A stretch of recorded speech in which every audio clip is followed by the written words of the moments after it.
За энэ хэргийн талаар надаа хэлмээр байгаа зүйл байна. Бүлэг хүчингийн хоригчсон.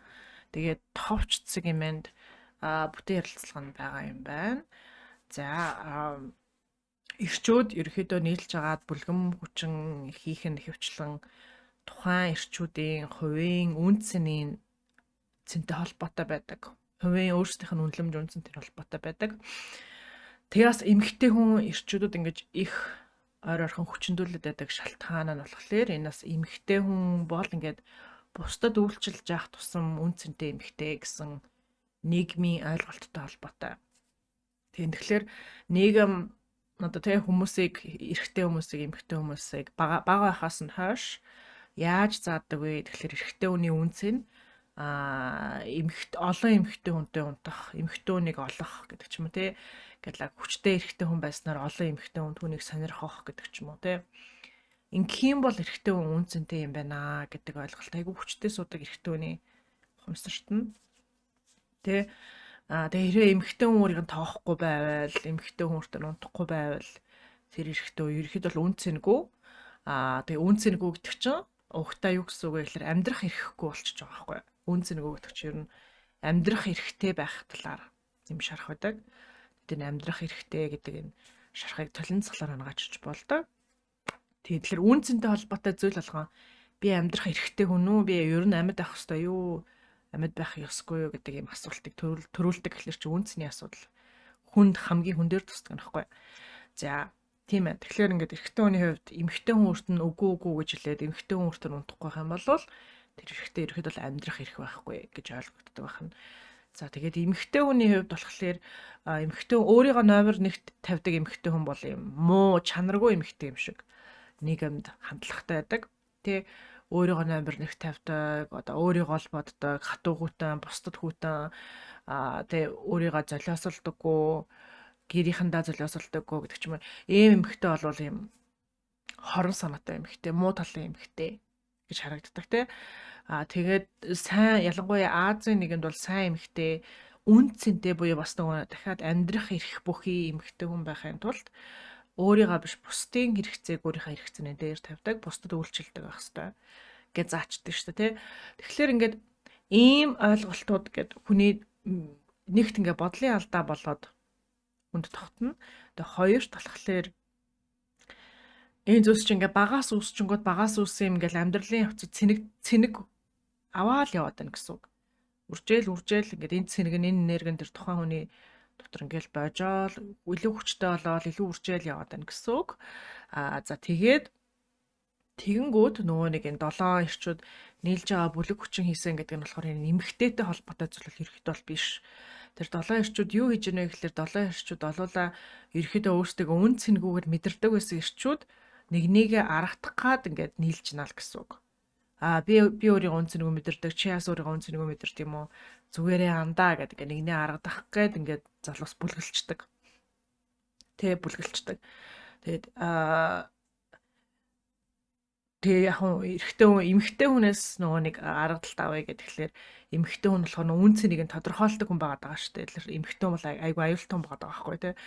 Тэгээд энэ 7 хүмүүс ингээд бүлэглээд нэгэндээ чи үнцэнтэй бүгд үн цэнтэй шүү дээ. Бүгд амьдрах эрхтэй байхгүй юу гэдэг ингээд бүлэглээд энэ ингээд токсик байдлаар илэрдэг. Тэгээ ингээд илэрч ирсэн нэг эмэгтэйг нийлж агаад хүчндэх болсон юу н шалтгаан нь болохоор хоёр шалтгаан гэж би хараад байгаа байхгүй юу. Ер нь яг энэ бүлгэн хүчингийн талаар үзэгдэл дээр юугаа бичдэг гэлээ нөгөө нэг юугаа хамгаалдаг профессорынхаа эрхийг хамгаалж байсан юм эмэгтэй сэтгэл зүйч Ана Юдин гэж сэтгэл зүйч чин судалгаанаас нь би нэлээд үзчихсэн. Тэрийг би амар олон жилийн өмнө үзчихэд ингээд баяна хүмүүс ирчүүд ингэдэг байсан юм уу гэдэг ингээд би өөрөө жоохон цочирдчихсэн би тэгээ цочирдоод дууссан. Амар олон жилийн өмнө иймэрхүү юм судлаад уншаад тэгээд цочирдоод дууссан. Тэгээд яг ч юм өнөөдөр болохоор амар тайван яриад байдаг. Таас яг одоо цочирдоо сууж байгаа юм уучлаарай. Тэгээд тийм байна. Тэгээд иймэрхүү сэтэйг ер нь хүн болго мэдчихвэл зүгээр л гэдэм байлээ. Яг яагаад байгаа юу болоод байгаа тий. Хүчин гэл ингээл юм хөшигний арт болж идэг юм нууц зүйл биш. Ингээ ер нь жоохон хүмүүс ил мэдчихвэл зүгээр тийм байлээ. Тэг хүмүүс олон мэдгэдсэн нөгөө пупан байхгүй болоод эхлэнгүүд энэ чинь хүчингийн иргэн талаар бид нар пупагуугээр таймнаар шийдэх чадaltaй нийгэм нь ерөөдөө таймнаар шийдэх чадaltaй болчихно. Ер нь л нийгэм л ингээл пупа гэж ах юм бол тэг яна гэж ахаар зүгээр шийдэх чадалгүй байгаад идэм болоо гэж би сараад байдаг. Окей, тэр яг. 7 эрчүүдийн хэрэг дээр яагаад 7 эрчүүд яагаад нийлж байгаа бүлэглэн хүчин үйлдэлтэй вэ гэхээр энэ хэд хэдэн шалтгаантай. Энэ шалтгаанаас би хоёрыг нь хэлмээр байна. Тэр нь нэг нь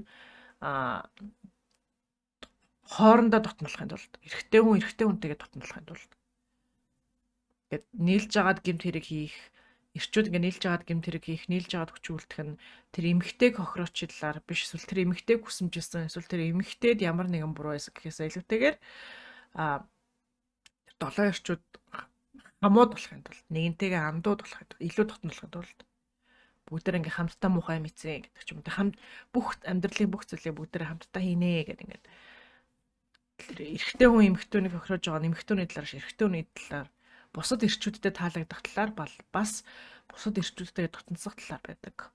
Буюу эцтэй явж жагаад ааваасаа хайрыг хүртэх талаар байдаг.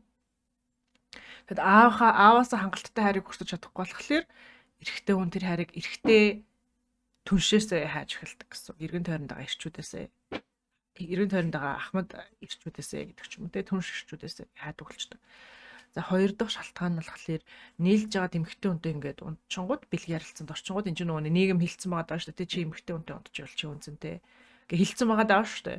Тэг нийлж агаад энэ эмэгтэйгээс амьдрах эрхээ авч ийн гэсэн үг. Орших эрхээ авч ийн гэсэн үг. Гэт би ингээд яг юу нийгмийн заадгаар хилдгээр юм ариунхан цэврээр гэдэг ч юм уу те ингээд эмэгтэйнд хээ өхөө утас дугаараа солилцсон юм хэлцээ гэд ингээд хахад намаа баймаар ижэглээ ингээд надаа амьдрах эрх байхгүй юм шиг мэдрэмж төрүүлээд байна гэд ингээд сүлдээ дийлхий байлаа. Тэгээд за тэгвэл би амьдрах эрхээ өөрөө булааж аавна гэд ингээд тэгээд нэг нь тим сэдэлтэй нөгөөх нь тим сэдэлтэй ингээд долуулаа адилхан юм сэдэлтэй байнгут тийм ээ бүгдээ амьдрах эрхээ авцгаа энэ бол зөв зүйл төр чинь зөв штэ бид нар амьдрах эрхтэй үстэй ингээл хэлж байгаа байхгүй тий. Яг үндэ буруу зүйл бол буруу зүйл амар бодлын алдааны зүйл байгаа штэ тий гэд тэгээ бодол нь логикийн хувьд бол ингээд за ингэс учирсан гэж байгаа гэд амар ойлгомжтой. Гэхдээ бодлын алдаа байгаа байхгүй юу тий. Ерөөсө бодлын алдаа төдийхөнд ингээд ийм амар гэмт хэрэг үүссэн. Тийм тэгээ эмэгтэйгийнх нь хувьд болохоор яг би номер 1 биш бусад хүмүүст би үйлчлэх хэрэгтэй бусад хүмүүсийн хэрэгцээг нь бодох хэрэгтэй бусад хүмүүст даарч гинөө бусад хүмүүс үлсэж гинөө эхлээд үлсэж байгаа хүмүүсийг олчоо дараа нь өөрийгөө олно гэд ийм үсэл бодолтой гот тийм энерги нь тэр эмэгтэй дотор нь ийм энерги дотор нь цэнэг нь ингээ байнгут энэ цэнэг дээр нь ашигч хонжооч хүмүүс ажиллах боломжтой болчтой ийм нээлт ийм тэг ингээд намайг ашиглаарай гэсэн ингээ хаалга ингээд үүдэн нээлттэй болчдөг гэсэн. Тэр эмэгтэй ингээд би намайг надаар дамжуулж өөрийгөө гоёор мэдрээрээ. Би танд үйлчилнэ гэсэн ингээд ийм энерги байнгут энэ ингээд ийм нээлттэй хаалга энергийн нээлттэй хаалга болчтой. Тэгэд ихэнхдээ хүмүүс бол энийг ингээд зохистойгоор ашиглаж байгаа шүү дээ. Одоо жишээлбэл энэ эмэгтэй найзууд нь ирж ингэж асуудлаа ярилцдаг гэдэг ч юм уу те. Энэ эмэгтэй өөрөө ядарсан байгаа ч гэсэн за миний найз хэцүү юм тулж байгаа юм чи ингээд найзаагаа сонсож өгдөг. Өөрөө ядарсан өөрөө зовцсон байгаа нэ гэдэг ч юм уу те. Тэгэд өөрийгөө номер 1 тавина гэдэг нь хувиач их талаар биш юм аа. Яг байгалийн ертөнцийн хэвийн үзэгдэл нь өөрийгөө номер 1 тавиад өөрийнхөө одоо хань ижлээ номер 2 тавиад бусад бүх хүмүүсийг номер 3-т тавина гэж ярьдаг, заадаг. Ерхэд бол тийм зүйлээ тийм дараалал заадаг. Тэгээ энэ дарааллыг би өөрөө төгс хэрэгжүүлэх гэж жоохон бүдэрч онж гэдэг яадаг. Гэхдээ сурж байгаа. Тэгээ өөрийгөө номер 1 тавина гэдэг чинь хувиач талаар бол биш юм бэлээ бүсгүүчүүдээ. Өөрийгөө номер 1 тавьж гинэ гэдэг чинь ингээд таны энерги дүүрэн байх талаар юм бэлээ. Харин таны энерги дүүрэн байнгут та номер 2 буюу номер 3 зүй хүмүүстэй илүү үр дүнтэйгээр үйлчилж чаддаг болчдөг. Өөрийгөө хохироож бусдад үйлчлэх биш, өөрөө дүүрэн байдлаасаа гэдэг өөрөө хангалуун байж бусдад үйлчлэнгүүд бас ингээд бусдад өгж байгаа тэр үйлчлэгээ сервис нь бас илүү юм хангалуун чанартай болоод эхэлдэг. Тийм. тийм учиртай дараалал юм байлээ шүү дээ. Тэр чи өөрийгөө номер 1-т, ханыгаа номер 2-т, бусдыг номер 3-т. Бусад гэдэгт нь ажил орчин, гэр бүл орчин, нийгэм орчтой. Тий. Тэгэхээр тийм байна. Тэгэхээр өөрийгөө номер 1 тавиад ч хуваач гэдэг ингээл аваад буцаад өгөх байх талаар биш. Харин сайн аваад ингээ сайхан энерги дүүрэнтэй ингээ сайхан юм гоё тэ бүхэл бүтэн болцоод тэгээд бусдад илүү чанартайгаар үйлчлэх талаар юм байлаа шүү. Тий. Ингэж бусдад чанартайгаар үйлчлэнгүүд өөрийгөө хохироохгүйгээр бас дээрээс нь хүмүүс өөрийгөө хохироохгүй болчдаг давуутай нөгөө талаараа бас бусдад өгж байгаа тэр өгж байгаа үйлчилгээ бусдад өгж байгаа хайр нь бас илүү чанартай илүү үр дүнтэй болчтой. Тэгэхээр ингээд танд ч сайн ингээд өөрийгөө номер 1 тавьдаг танд ч сайн бусдад ч гэсэн сайн. Танаас авж байгаа хүмүүст ч гэсэн илүү ашигтай илүү сайн хүн болгонд сайн гэсэн үг. Энэ би номер 1, хань номер 2, бусад хүмүүс номер 3 гэдэг энэ дарааллыг яс дагах юм бол нийгэм яс дагах юм бол нийгмийн бүх хүмүүст бүгдэнд нь сайн гэсэн үг. Бүгдэнд нь ашигтай гэсэн үг.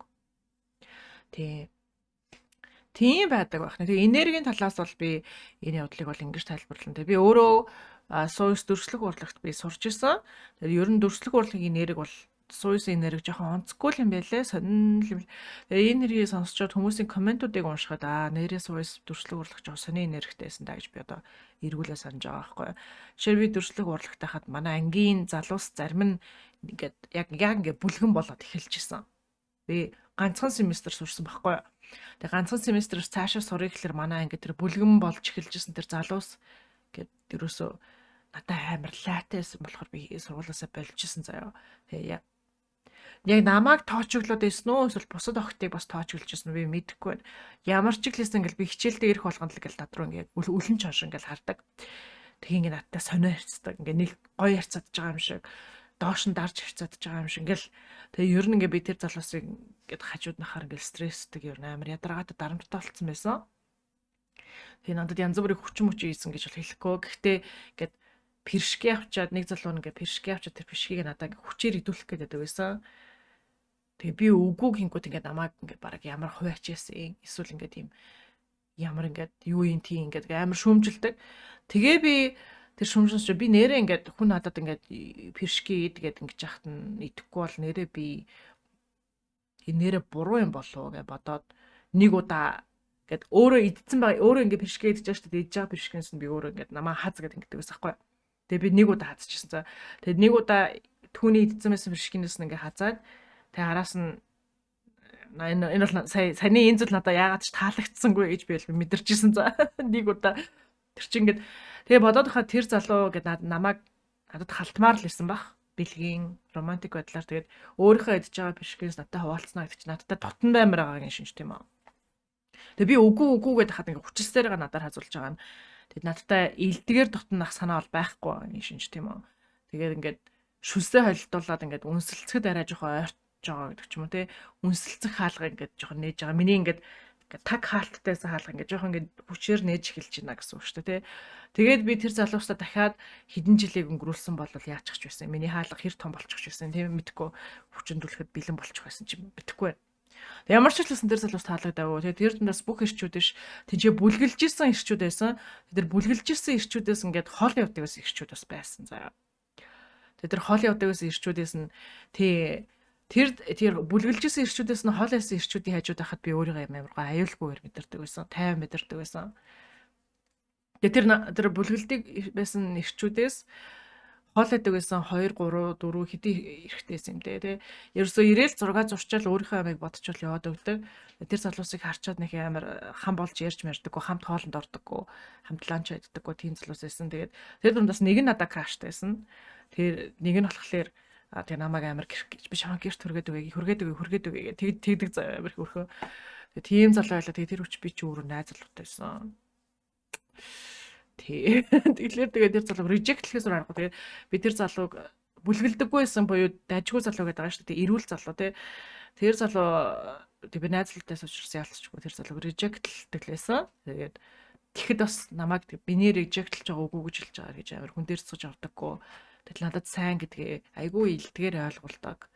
Тэрийг нуудаггүй, гэхдээ халтдаггүй. Зүгээр л ингээл хажууд ингээл оршоол байж байгаа юм. Тийм ирчүүд ч гэсэн байлаа. Тэр дунд ингээ фракцлал яг бүлгэлээд ингээд байнга л хамт ингээл явж идэг. Байнга л хамт хоолнд орж идэг, инээлтч идэг. Тэгэл нийлж агаад хоёр нь нийлж байгаа л ингээл намайг тоочглол ингээл дээрлэх гэлээдэг. Тийм залуус бүрлдэжсэн шүү гэж би одоо санаж байгаа байхгүй. Тэгэхээр энэ сууйс магадгүй энерги нь сууйс дүрслэг урлагийн энерги нь өөрөө ингээд ийм бас сони юм байна уу? Тэгээ зөндөр сууйс дүрслэг урлагаас ер нь л хүчингийн хэрэг зөндөө сонсогддог. Тэгээ дээрлэл бүлгэм дээрлэлт ир юмгөө бүлгэм дээрлэл тэгэл иймэрхүү юм сонсогддог. Тийм байна. Тэгэхээр ингээ ямар бас мэдээж тухайн газар та яг ямар газар ямар сургуульд явж байгаас хамаарат тэр тухайн сургууль тэр тухайн газар нь хүчин гэдэг зүйлийг дэмжиж гин үү? Дээрлэлтийг дэмжиж гин үү? Эсвэл үгүй гэж л таг хаалга хаадаг уу? Тэрнээс хамаарат хичнээн тэр газарт байрлаж байгаа хүмүүс нь өөрсдөө хүчин дэмждэг гэдэг ч юм уу те. Ийм өөрийгөө үнцнийг өөр мэдэрдэг учраас үнцнээ мэдрэхийн тулд ингээд эмхтөөний хүчнээр ч хамаагүй үнцнээ мэдэрнэ гэсэн залуус тэр байгууллага тэр газар орж ирэх үед тэр энерги дээр үйлдэл их боломжгүй болох магадлал бас байдаг. Энерги хэр ариун хэр цэвэрхэн авч явж дээ тэ тэр тухайн газрын үнэлэмжүүд нь хэр чухал байна гэдгээс хамаарат. Яа тийм ээ би тэгэхээр дараагийнхаа ажлыг бодохгүй учраас энэ удаа имжлэг ингээд богинохон хийлээ.